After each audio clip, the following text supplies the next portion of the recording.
In this quick tutorial, I'll walk you through how to connect Google Authenticator to your Crypto.com account for enhanced security.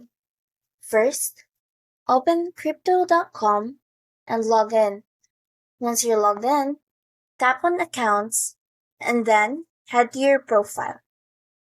In the Profile menu, select Security and then tap on Two-Factor Authentication. Here you'll see the option to set up Google Authenticator.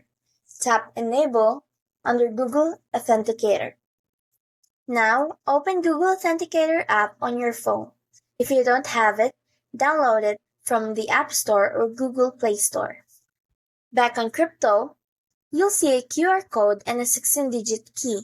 In your Google Authenticator app, tap the plus icon to add a new account. You can either scan the QR code or enter the key manually. Once you've added an account, the Google Authenticator app will start generating a 6-digit code for Crypto.com. Now return to Crypto and then enter the 6-digit code from the Google Authenticator app to complete the setup. Once you've entered the code, hit confirm and the two-factor authentication will be successfully enabled. And that's it.